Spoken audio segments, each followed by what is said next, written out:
Hello friends.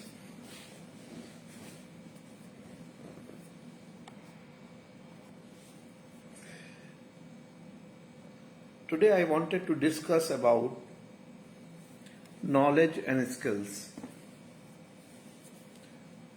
I see a tremendous change post-COVID with regards to value of an individual or at workplace. What is the net worth for an organization? What is the net worth of an individual? There is a total revision of the salaries, right? So who should get what salary? Or in other words, what is the real worth of an individual?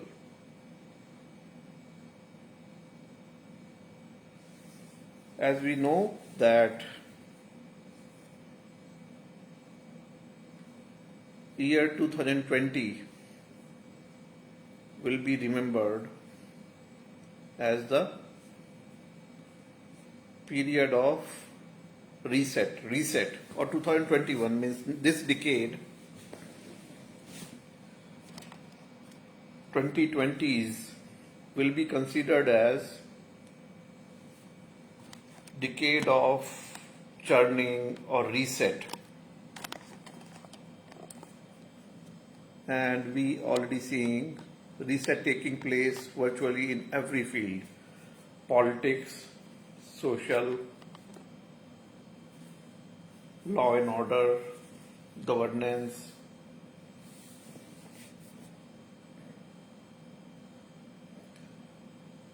And very many of us are perplexed with this change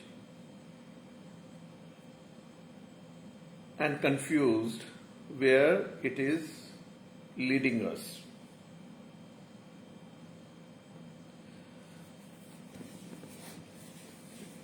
So just before I come to the current scenario, I want to take you back to the some time back, because this is a kind of philosophical question also, whether knowledge is more important or skills are more important in our lives.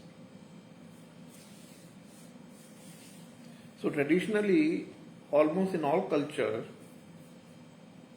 the knowledge was given supreme importance, right?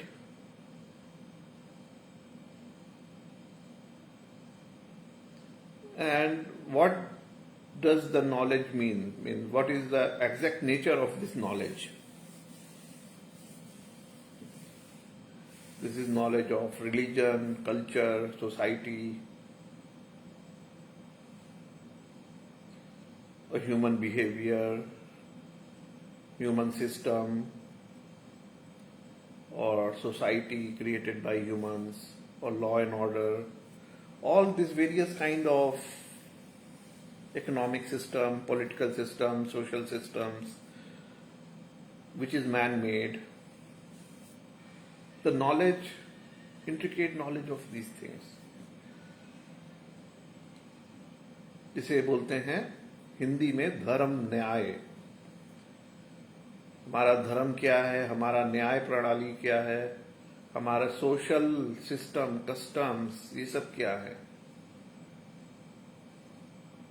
right? Which was termed as Sanhita.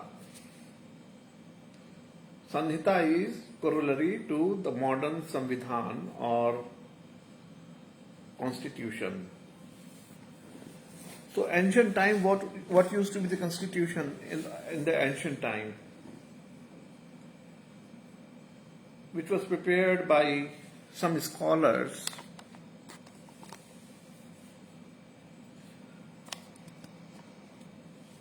in India predominantly in last 2500, these scholars were called Pandit.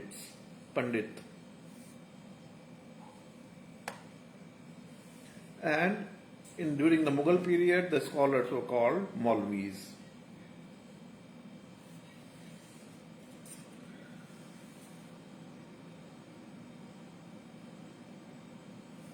So only in the brief period of Mauryan Empire, and then here and there, like certain foreign empires like Kanishk and Yavan means Bactrians, and even in Gupta Empire, and to certain extent in Vardhan, Harshavardhan, they gave patronage to Buddhist, and here and there few rulers gave importance to even Jain scholars. But by and large, after the end of the Mauryan Empire, there was a dominance of Brahmin, which later used to be called as Pandits, scholars, who dominated the scene. They created something called Sanhita or Constitution, Code of Conduct. Code of Conduct mein there are certain do's and don'ts. So we know that in Hindu Dharma there are 10 do's and 10 don'ts.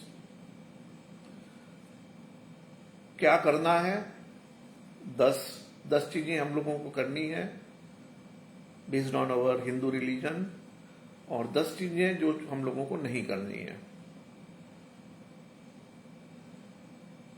इसकी Hindi terminology क्या है? Dos and don'ts basically, कि क्या करना चाहिए क्या नहीं करना चाहिए, उसका there are 10 commandments kind of, what we should do, what we should not do. So this was created, and these Brahmins or scholars of or knowledgeable person so called, who are declared or who got the patronage of the rulers. All rulers, they can rule only when in the society they establish who are the most learned people. So the social structure is where the most learned people, or so-called Pandits, who develop the constitution or who makes the rules, social custom, social practices, what is allowed, what is not allowed, who should be punished, who should not be punished. So whole code of conduct was created by these so-called learned people, and they created the codes so as to suit their own superiority, definitely. So they kept themselves at the top because they are the most learned person. So definitely they considered it is a very, very, they are at the top of the things. Their value in the society or their position in the society is much higher than others because they are most knowledgeable and they are the custodian of dharma. Custodian of dharma means they are the one who defined the dharma and the nyaya and the constitution and social samhita constitution. So even the ruler has to bow down before him, or king has to bow down before these Pandits or Brahmins. So they assume the top position in the hierarchy, social hierarchy. Okay? So what kind of knowledge they were carrying? They were calling knowledge of dharma. Dharma means what should be done, what should not be done, what is allowed, what is not allowed. and who developed this social system.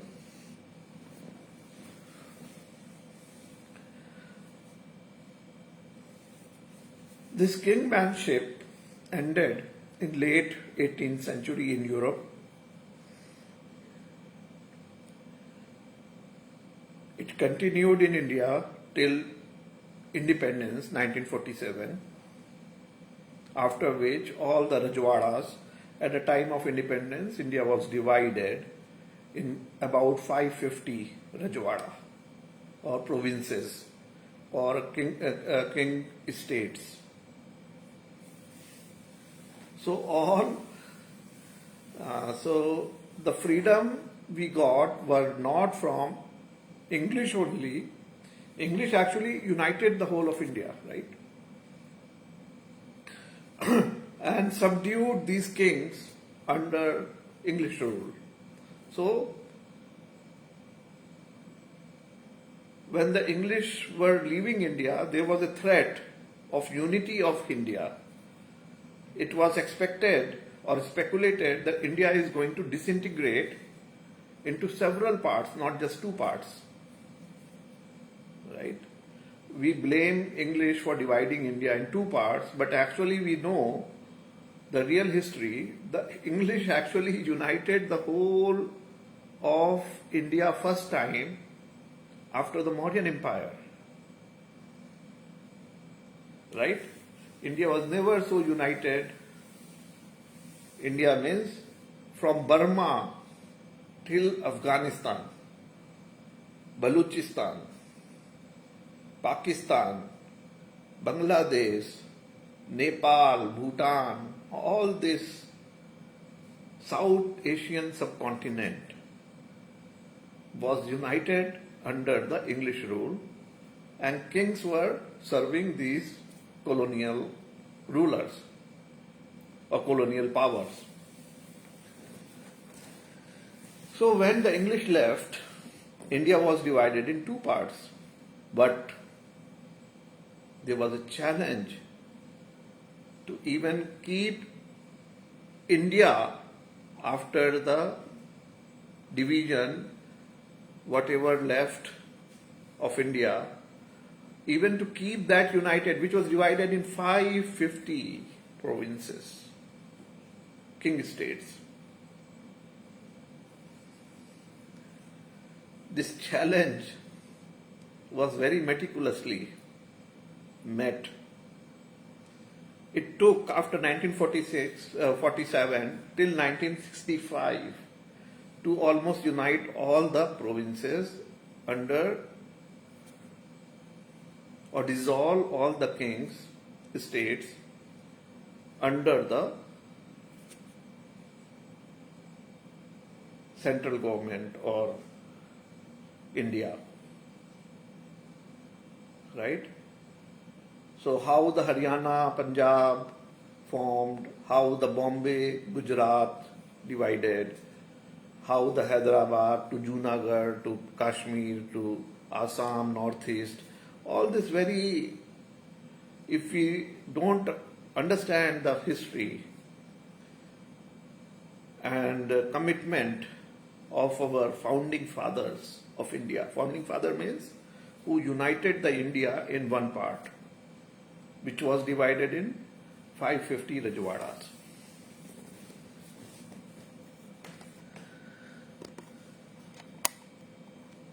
So how the things changed? When there was no kingmanship, there was no patronage to these Pandits. These Pandits lost patronage. Patronage means they were awarded some land under the trust, temple. Right? So every king used to shelter some priestly class who were at the top of the social hierarchy, and they were enjoying a lot of privileges, including the lands and wealth, centralization, and they were very rich. Right?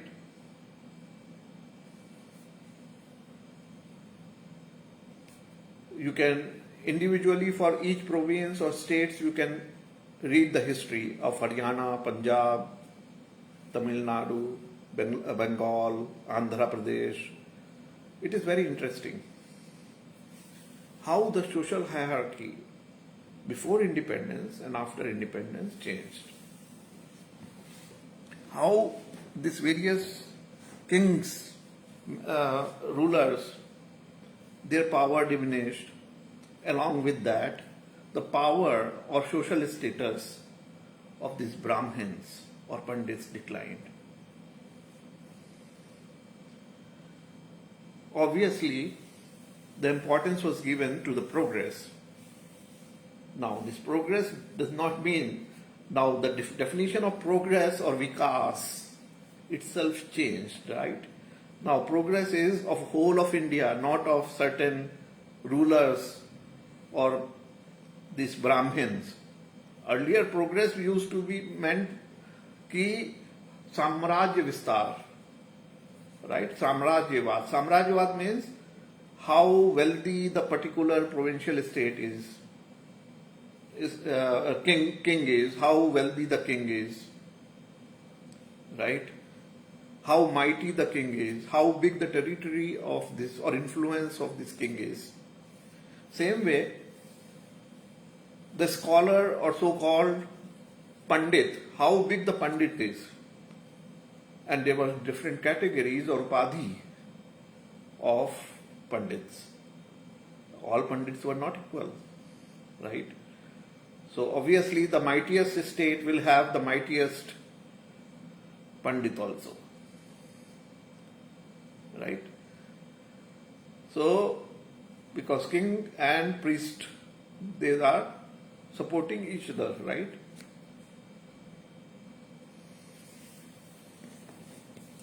So this Pandit used to tell or engage the kings to fight for nationalization. No. Shivaji did not fight for India. Maratha did not fight for India. This is all bogus. No Rajput ever fight for India. They all fought to increase their own influence area. Even sometimes they collaborated with foreign invaders to gain advantage over other kings, regional kings. These kings were always fighting among each other, not against. They never in the history got united against any foreign power after the Vardhan Empire ended. After 650 AD, there was not a single king in the Indian history who had a vision of India. From Cholas to Chalukyas to Rashtrakutas, you see the history, the Palas, Andhra Empire, Kannauj, Ujjain, none where they are Rajput or they are Sikh, they are Pathan or whatever, they never fight or fought for united India. They always seeking advantage, their own advantage against other regional powers.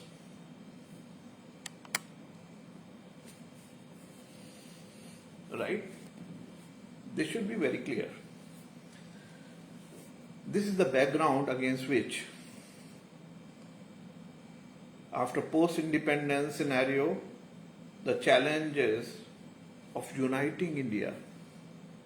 What was the greatest challenge? To unite India and progress as a country.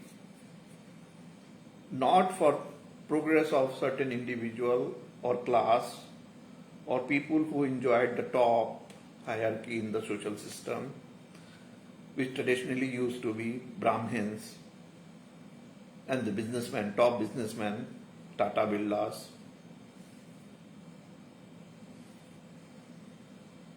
Of course, after the dissolution of kings, there emerged a so-called bourgeois or elites or businessmen, top businessmen.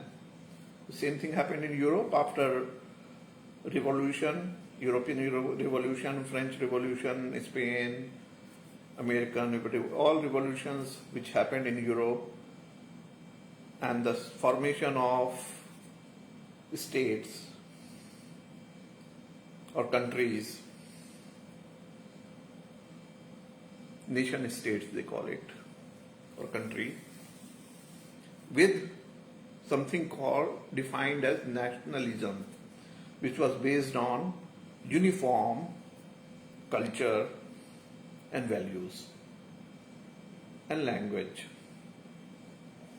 right? So all nation states in Europe formed based on language and culture. Same way, when India got united, it divided into several states based on primarily language and culture. Some 27 states, including and plus union territories.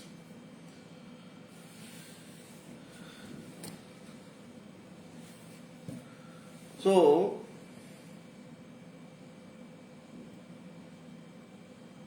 what was the challenge after post-independence? To keep India united, to progress as a whole. And new social system evolved in which the business people, first there used to be Jamindar. Jamindar means who were under, at the time of independence, who were the people or class in the prominence, people who were landlords. I told you already, the landlords, who were the landlords? Who were awarded big estate by the kings. And who were these people? Thakurs, Brahmins, Kshatriyas, Chaudhary. So in most of the places, the Chaudharis and Thakurs were the landlords. Chaudhary means Kshatriya clan, Thakur means Brahmin clan. They were the landlords in most of the Indian land. So it was the great effort of Vinoba Bhave, Bhumidan Andolan, where the Jamindari Pratha. So it took almost 30-40 years of struggle to get rid of this Jamindari or landlordship, right? Post-independence.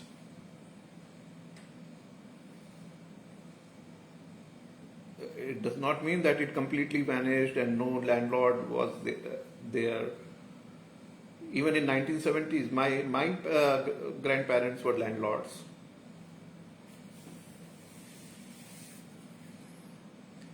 So landlordship was there, but after 1980s particularly, the new business class emerged. New business class, new Tata Birla का जमाना गया, अभी अंबानी, हर्षद मेहता और नए नए business class जो बोले नए नए अमीर पैदा हो गए.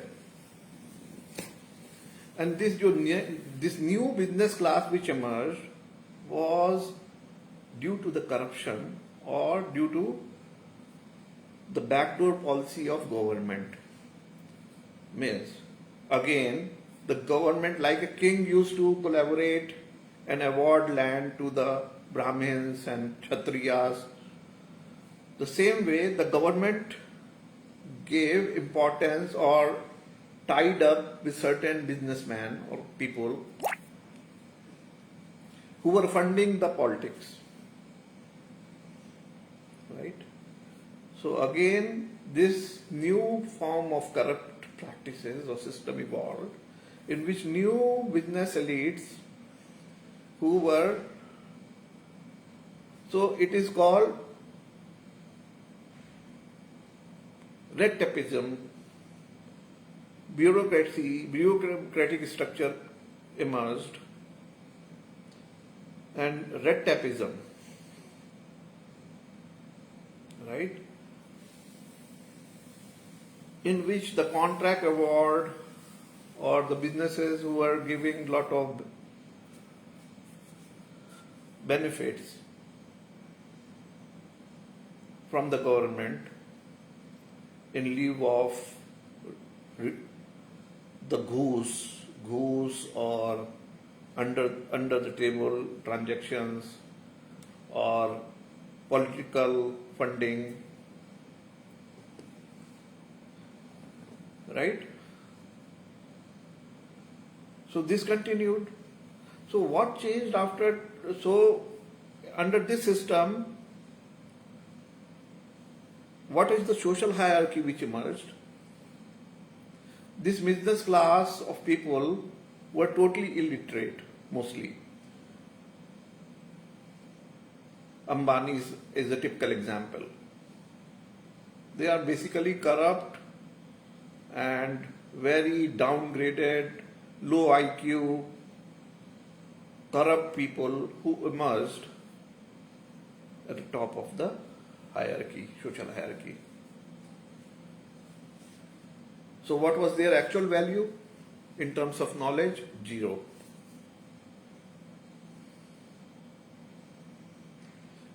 They were not having any quality, this politician or businessman. No knowledge, no quality. Same like a Pandits. Pandit, what quality or knowledge they have today? Nothing. All bullshit. Janampatri, Karm Kanda. What the real value of this thing? Zero, right? Negative. अंधविश्वास, दूसरों को मूर्ख बनाना, पाखंड, यही तो बोला जाएगा ना उसको. अभी कोई कर्म कांड को क्या बोला जाएगा आपको? नवग्रह पूजा, तो नवग्रह पूजा को आप क्या बोलोगे? कोई बड़ी नॉलेज बोलोगे कि इसको कोई भी इम्पार्शियल पढ़ा लिखा व्यक्ति इस कर्म कांड को कि नवग्रह को बुलाया जा रहा है, आह्वान किया जा रहा है. वो नवग्रह कौन से हैं भाई? नवग्रह तो होते ही नहीं है. राहु केतु कौन सा ग्रह होता है भाई? अब या तो राहु केतु होते हैं और या तो पूरी एस्ट्रोनॉमी फेल है आजकल की, या तो पूरी साइंस ही फेल है, और या तो फिर राहु केतु फेल है. अगर कुछ होता है तो कौन से नौ ग्रह को बुलाया जा रहा है? तो ये तो हमको मालूम है कि ये पागलपना है. सो इसको तो आप नेगेटिव बोलेंगे ना in terms of knowledge. It is not zero knowledge, it is negative knowledge. Means knowledge के नाम पर ये नॉलेज नहीं है, मूर्खता है, इसको बोलेंगे. मूर्खता बोल सकते हैं ना, या पागलपन. तो पागलपन is not zero knowledge, it is negative knowledge, right? और negative intellect.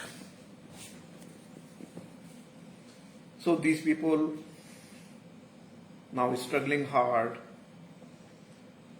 having lost their prominence or top hierarchy in the social hierarchy. So they lost their position. They have to struggle. They had to move with the current times, reskill themselves, acquire new knowledge to get new positions, job, high-paid job.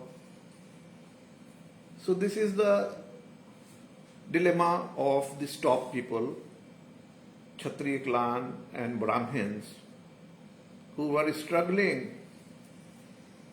to maintain their social status.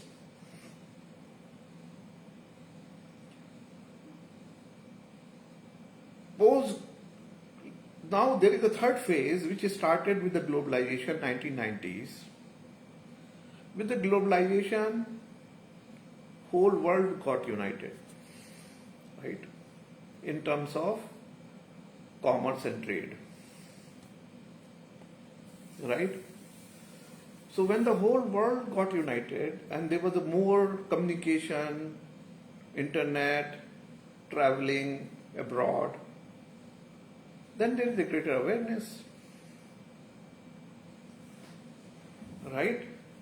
So now anybody who is not having the global outlook, he does not know the global economy, he does not know the education system of America or Europe, he does not know, or someone who does not know about what is happening in other part of world, or what is the, as we know, the science and knowledge as such is now termed as research. And there are big journals or publications, most of it is European or American mostly, and American university attracting the top talent of whole of world. So we have the ranking of universities, which are the top universities, and any students who get into these universities, get the top universities and educated, they are at the top of knowledge system. These universities publish lot of papers, do a lot of research in every field, including education, sociology, psychology, every field, right?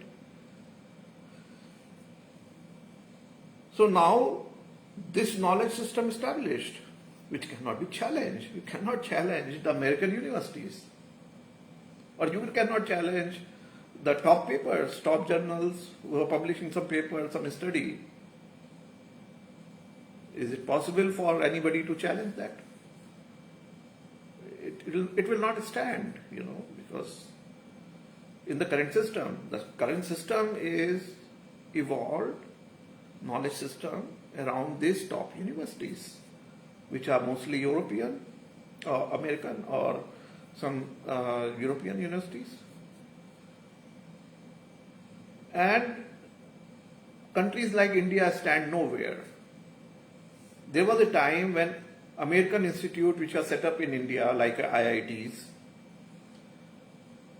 those were American institute, right? India, it is not Indian institute. It used to be American institute, which is now called Indian Institute. It was set up by Americans only, right? So what we termed as the Indian Institute of Technology, Indian Institute of Management, Indian School of Science, these are basically were having professors, faculties from abroad only, American. Unless you have world-class faculty, your institute cannot be world-class. Unless you have a professionals world-class, you cannot demand the salary of world-class salary. So there are two pay package. One is Indian pay package, one is international pay package. Can any scholar, a professional demand an international pay package? Then he has to have a caliber of international caliber. Then only he can ask for international pay scale in India. So unfortunately, there is no trend set up in India, and no foreign faculties coming to India now because they are not getting paid well, and the kind of politics or corrupt system prevailing, nobody want to join any university or any, for that matter, even organization. There are certain nationalists, Indian, so there is another class of Infosys and all, of IITians who developed like a few Indian organizations who became multinationals, but that was only for short period, 5-10 years. And now, at present moment, I don't see any Indian organization who is thriving abroad, or multinational company, Indian multinational company, I mean. In top 100 multinational companies, there will be hardly few Indian companies. I don't know if there is any.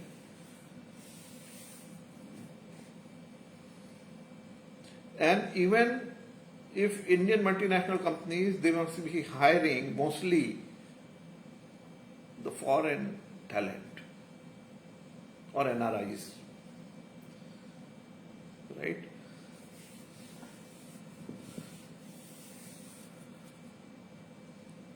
So, what is the current scenario now in terms of knowledge and value after reset 2021 post-COVID? In post-COVID, there is more emphasis in my view because I have traveled across the world, so I can say with full authority and with personal experience that knowledge is, or certificate, knowledge means certificate basically, is given less importance and the skills are getting on top of. More value are given to the skills, particularly the soft skills. What do you mean by soft skills? The communication skills, the leadership skills, the managerial skills, organizational skills, right? So-called technical skills are losing ground because of so many technical people available. There may be many engineers. What is the net worth of an engineer or a doctor unless he possesses a good soft skills, communication skills, managerial skills, leadership skills?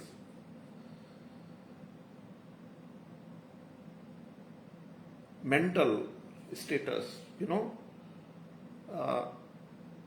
So what I mean is, so there was a long debate for last 30-40 years, a lot of bestseller books were published on this subject, whether IQ more important or EQ more important. So obviously the emotional quotient, the mental stability of a person and the broader outlook, not self-oriented, looking for only progress or increment, higher salary, it is not going to happen. There is no career ladder. You cannot be simply promoted based on your knowledge or whatever, unless you are a good team player, right? So most important skills which are of high value these days can be termed as soft skills, or different terminologies are used by different places. The soft skills normally they use in Americas. Other places they call it differently, like in some call it communication, but communication skills is just only a part of it. Few places it is called 365 or 360 degree outlook or awareness, overall awareness of things. But awareness is also not the right, awareness is again linked with knowledge, right? Not with the skill. So obviously one should not have a channelized thinking. Channelized thinking means we are specialized in one field, and we cannot ignore the associated multidisciplinary approach or 360 degree or holistic view of looking at things. So we should have a knowledge, complete knowledge of other subjects or related subjects at least. Like engineer cannot say I don't know about business, or businessman he say no, I hired the engineer, I don't know any technical things. Or somebody say okay, I don't know about software, I'm engineer, materials engineer or mechanical engineer, I don't know about software. Or somebody say that okay, I know engineering, software, but I don't know about data science. Means ultimately everything is data, right? These days we are dealing with data. So we should know what is the data analysis. We should process the data in the proper way, so that and interpret, analyze the data, gather the data, collect the data, analyze it, interpret it, so that it makes sense, right? So, what I mean to say, post-COVID, there is more broader outlook or 360 degree or holistic view of things, including economy, business, management, technical knowledge, of course, and then most important skills are the communication and leadership skills, along with the managerial skills. Managerial means our teamwork, conflict resolutions skill, change management skills,